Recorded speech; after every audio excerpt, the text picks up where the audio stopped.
Some kids don't grow up. They survive. Welcome to The Explainer. Today we're going to talk about something really deep, the psychology of a child who grew up way too fast.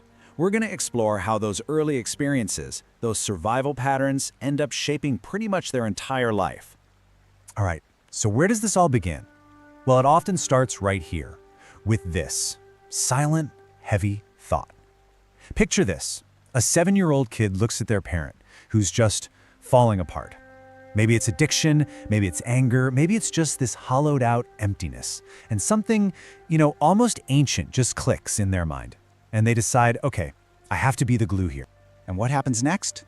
It's like a quiet disappearance. I mean, the child doesn't physically run away, but psychologically, they're gone. They learn to just smile more, cry less. They learn to put everyone else's chaotic, loud needs way ahead of their own quiet ones. And you know what's wild? The world sees this and praises them for it. People say, wow, you're so mature, so responsible, so strong. But what's really happening is there's this invisible grief hiding right behind that praise. It's the heavy, heavy cost of a stolen childhood that nobody ever asks about. Yeah, this isn't just maturity, not at all. It's a survival mechanism, and it's deeply ingrained. This kid learns to constantly scan the room for danger, to manage the moods of all the adults around them just so they can feel safe. They literally become the emotional thermostat of the entire household. So this whole dynamic, it's actually so common, but man, is it misunderstood. And psychology has a specific name for it, a word that really gets right to the heart of this completely upside-down family structure. It's called parentification. And what does that mean? Well, it's pretty much when the fundamental roles in a family just get completely reversed. The child is forced to emotionally support the adults when it should be the other way around, right? They literally have to become the parent that they themselves desperately need. And it's not like they just take on one role. No, they're forced to become all of these things at once. They're the caregiver, making sure everyone is okay. They're the peacekeeper, always diffusing tension. They're the therapist, listening to adult problems they shouldn't even know about. And they're the protector of the very people who should have been protecting them. Okay, this is absolutely crucial to understand. This isn't just some emotional burden. This stuff physically rewires a developing brain. It creates a state of constant hypervigilance. That means their nervous system is always, and I mean always, on high alert, just scanning for the next threat. So this is the core lesson that gets burned into their brain. Your needs, they're dangerous. They're a burden. You better ignore them. But their needs, oh, those are the only priority. They're urgent. They're essential. It is just a devastating equation for a little kid to internalize. So, okay, what happens when this child finally grows up? You'd think these survival patterns would just fade away with age, right? Nope. They become the default operating system for the rest of your life. It's the software that's always running in the background. And this creates such a deep disconnect in adulthood. On the outside, the world sees this strong, super responsible adult. But on the inside, you feel this constant, exhausting state of hypervigilance. It feels like you're always performing, always on, and you are just so tired, deeply tired. And these feelings, they show up in really specific ways, like a fierce hyper-independence, where you absolutely refuse any help, or a strange kind of numbness during happy moments, because deep down it feels unearned. Or how about this one? A total inability to truly rest, because your worth is completely tied to your productivity.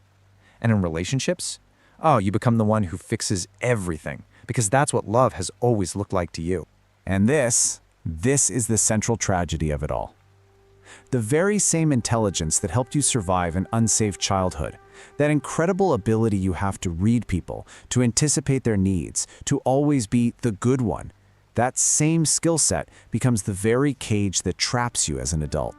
So okay, the crucial question is, how do you break free from this? I mean, if these patterns are so deeply wired into you, where does the path to healing even begin?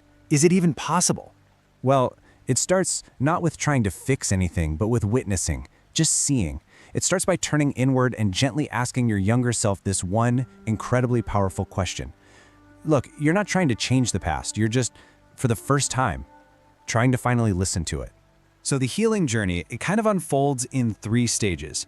First, you have to witness and validate what actually happened to you without downplaying it or making excuses for anyone.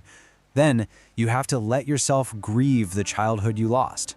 And finally, slowly, so slowly, you begin to give yourself the safety, the rest, and the care you never got. And this whole process, it has a name. It's called shadow work. And let's be clear, this is not about positive vibes only or bypassing the pain. It's the opposite. It's about bravely turning toward those neglected, wounded parts of yourself and finally saying, "Hey, I see you now," and offering them your compassion and your presence. Because ultimately, all this healing work isn't about getting stuck in the past. It's about liberating your future from the past. It's about making that huge shift from being a survivor of your story to becoming the author of it. Now look, this process is not easy, not by a long shot. As the famous psychologist Carl Jung said, people will do almost anything to avoid facing their own soul. And becoming conscious? It takes real courage. Why? Because it means finally feeling all that grief and rage you never, ever had time or permission to feel as a child. And the goal here is really profound. It's not about erasing who you are or trying to become some totally new person. It's about remembering who you were, that authentic self, before the world forced that heavy mask of maturity onto your face. You see, the problem was never your maturity. It was never your strength. The problem was that you had no choice. But now, as an adult, you do. You have a choice. You can choose softness instead of armor. You can choose to rest without feeling guilty. You can choose to finally, truly, honor your own needs. So, here's the thought we want to leave you with. Your story isn't finished. Not even close. The past, yeah, it shaped you, but it does not get to define your future. For the very first time, you are the one holding the pen. So the only question left is, how are you going to write it?